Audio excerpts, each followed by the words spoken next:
As-tu déjà eu peur de réussir? C'est étrange, n'est-ce pas? Tout le monde parle de la peur d'échouer. Mais qu'en est-il de la peur de réussir?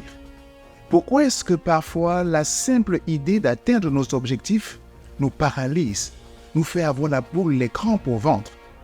Cette peur de réussir est bien plus présente qu'on ne peut le penser.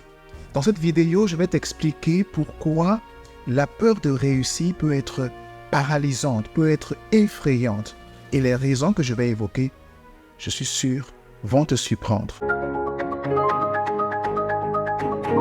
Salut, je suis Patrick Njapa et bienvenue sur ta chaîne préférée Elevated Impact. Si tu veux véritablement booster ton mindset, ta carrière, ton développement professionnel et si tu veux transformer ta vie, je vais t'inviter à rejoindre notre communauté et bien sûr, à t'abonner. Contre toute attente, réussir fait malheureusement partie de la liste des choses qui font peur à ceux qui veulent justement s'en sortir dans la vie.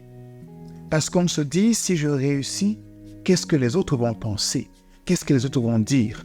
Donc, la loyauté à son cercle d'appartenance, à son groupe d'appartenance, est l'une des raisons fortes qui justifie la peur de réussir.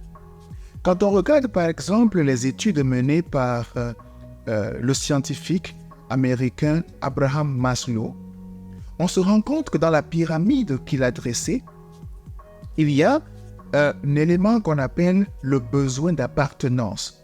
Cela veut dire qu'on a bien envie de se retrouver en groupe.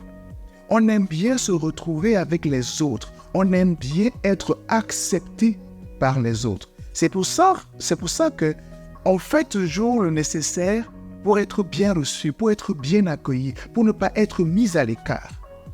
En prison, par exemple, l'une des punitions les plus sévères, c'est l'isolement. C'est-à-dire que lorsqu'un prisonnier a posé un acte véritablement mal placé et qu'on veut le punir de façon vraiment sévère, on le met à l'isolement. C'est-à-dire qu'on le sort du groupe et on le met dans un coin où il passe un certain nombre de jours, de semaines ou de mois tout seul.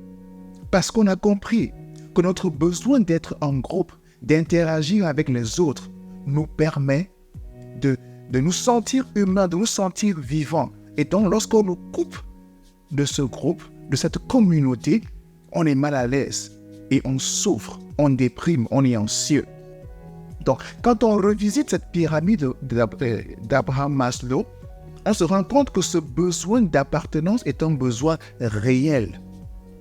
Et c'est ce qui peut venir nourrir cette peur de réussir, parce qu'on se dit, si j'ai grandi dans un environnement où les gens ont du mal à s'en sortir, les gens souffrent, ou bien les gens expérimentent une certaine situation, soit économique, soit financière, et si on sort du lot et on présente une meilleure situation, on sera vu comme un paria, on sera rejeté et ça fait mal.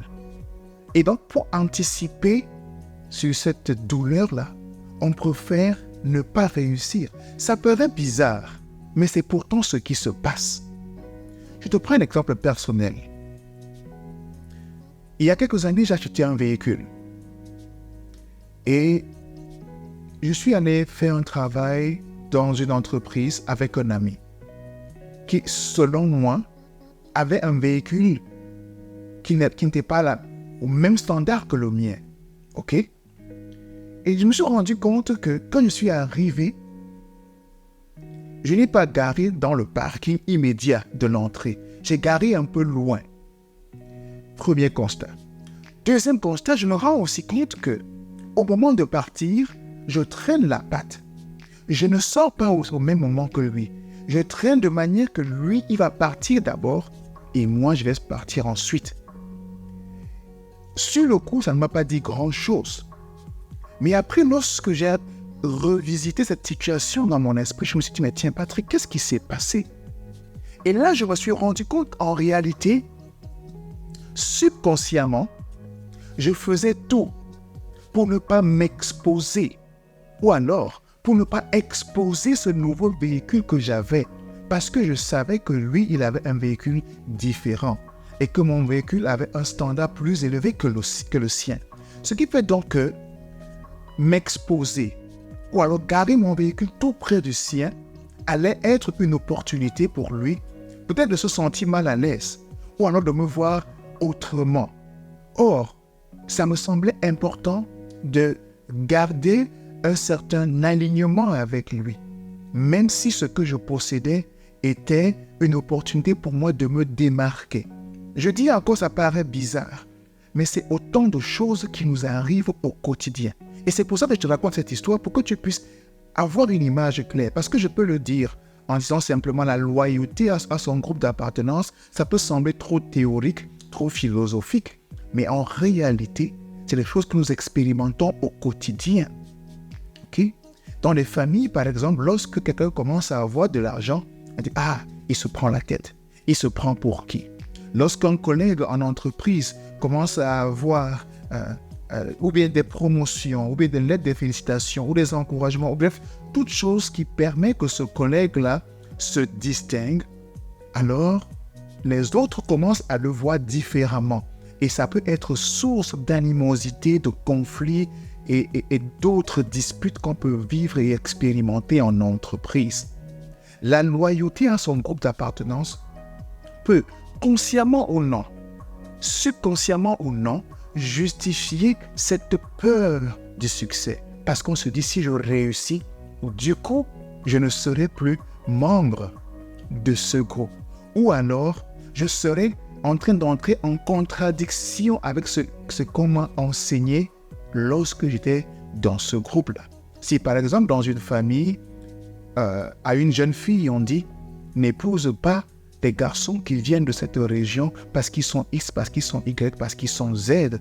Le jour où cette fille va rencontrer un garçon qui vient de cette région, elle va se sentir mal à l'aise parce qu'elle aura l'impression qu'elle est en train de trahir ses parents. Elle est en train de trahir ces personnes en qui elle a placé un certain niveau de confiance, d'estime et de respect. Donc pour elle, faire les choses différemment serait un acte de trahison et c'est douloureux. Donc, l'appartenance à son groupe, la loyauté à son groupe d'appartenance, très souvent justifie notre peur de réussir. Un autre élément qui permet aussi de comprendre cette peur de réussir, c'est justement, j'ai envie de dire, la peur de ne pas être à la hauteur. Cela veut dire quoi? On sait très bien que pour atteindre un certain succès, pour atteindre les sommets, il y a beaucoup d'efforts à fournir, ça c'est clair. Mais une fois qu'on atteint les sommets, une fois qu'on obtient le résultat qu'on recherche, une fois qu'on obtient le succès que l'on recherche, il ne faut pas s'endormir sur ses lauriers. Il faut réussir à maintenir le cap. Or, maintenir le cap demande aussi un certain effort. Parce que très souvent, si on ne réussit pas à maintenir le cap, la chute sera tout aussi retentissante. Et parce qu'on anticipe sur cette douleur-là, on se dit, ah, si je réussis aujourd'hui et que demain ça ne marche pas comme je le souhaite et que demain je perds ce statut, la chute sera très très douloureuse et je ne veux pas vivre ça. Non seulement elle sera douloureuse, je vais devenir pour les autres autour de moi un objet ou un sujet de moquerie. Les gens vont se moquer de moi. Les gens vont dire, ah, celui-là, il se croyait pour un dieu. Il pensait qu'il était arrivé. Le voilà, il est redescendu à la case départ et il se retrouve exactement où nous étions. Ok. Donc, ça arrive très souvent qu'on anticipe sur ce qui peut arriver demain.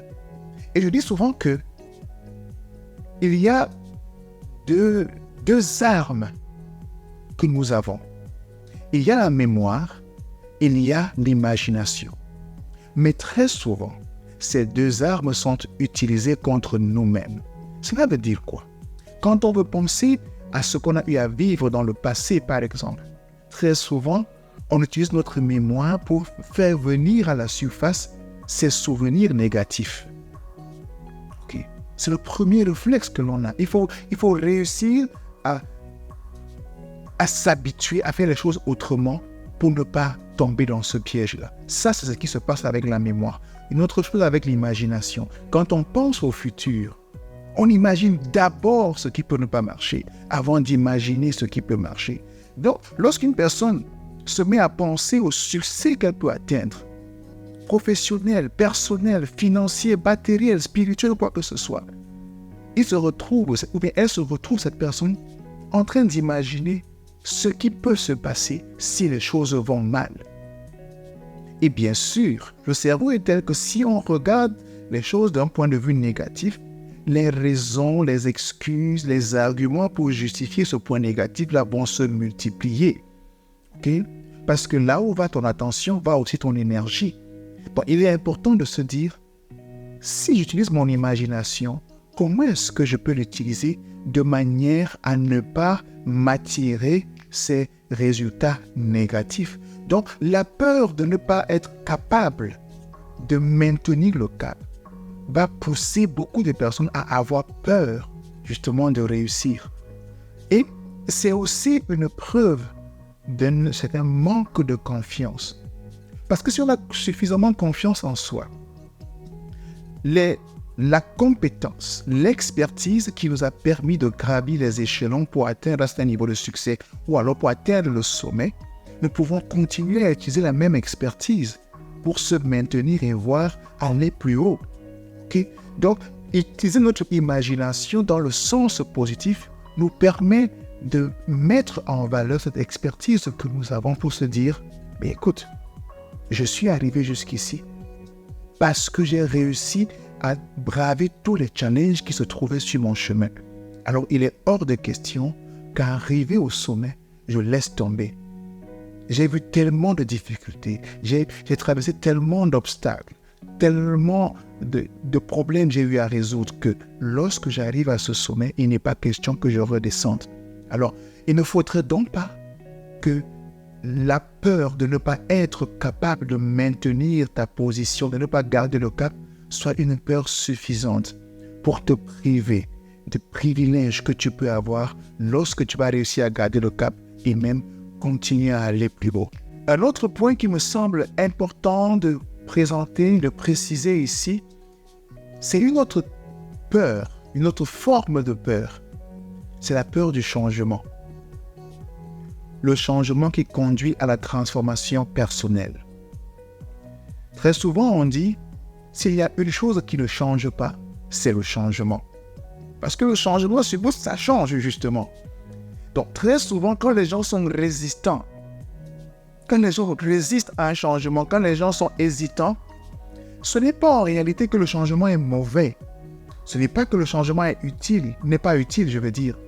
En réalité, les gens résistent parce que ce changement-là va impliquer une transformation personnelle. Et ils ne veulent pas travailler sur eux. Ils ne veulent pas s'ouvrir à cette transformation personnelle.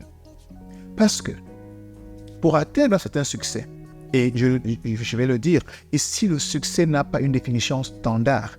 Chacun va aborder et définir le succès selon ses propres critères, selon ses propres standards, selon leur vision, selon ce qu'ils veulent réaliser dans la vie. Parce qu'il faut aussi qu'on soit clair là-dessus. Le succès, pour un tel, n'a pas la même définition que le succès pour une autre personne. Donc, ça évolue. Okay. Donc, pour atteindre ce succès, pour atteindre ce niveau, par exemple en entreprise, okay, pour passer d'un poste d'agent de maîtrise à un poste de cadre, par exemple, il faut réussir à obtenir ou bien à travailler sur soi pour atteindre un niveau de transformation personnelle. Ça va peut-être exiger qu'on travaille sa communication, qu'on travaille son leadership, qu'on travaille son mindset, qu'on travaille sa capacité à écrire, qu'on travaille sa capacité à prendre la parole en public et ainsi de suite. Ça fait beaucoup de choses qu'il faut faire. Et quand on se met à distance, on imagine tout le travail qu'il y a à faire pour atteindre ce résultat. On se dit, non, c'est trop. Je ne vais pas le faire. Je préfère rester dans mon coin, ne pas être perturbé par quoi que ce soit et vivre ma vie tranquille, ni vu, ni connu. On marche sur la pointe des pieds. On arrive dans le monde sur la pointe des pieds et on repart sur la pointe des pieds, ni vu, ni connu. Mais à quoi ça sert de vivre une vie comme ça? À quoi ça sert de gâcher tout le talent qu'on a reçu simplement parce qu'on a peur de s'exprimer, simplement parce qu'on a peur d'emprunter ce chemin de transformation personnelle qui va demander qu'on sorte de sa coquille pour révéler le potentiel, le génie que nous avons à l'intérieur de nous. Toute chose importante, toute chose utile, toute chose qui a de la valeur demande un certain niveau d'effort, demande un certain niveau de travail, demande un certain niveau de transformation.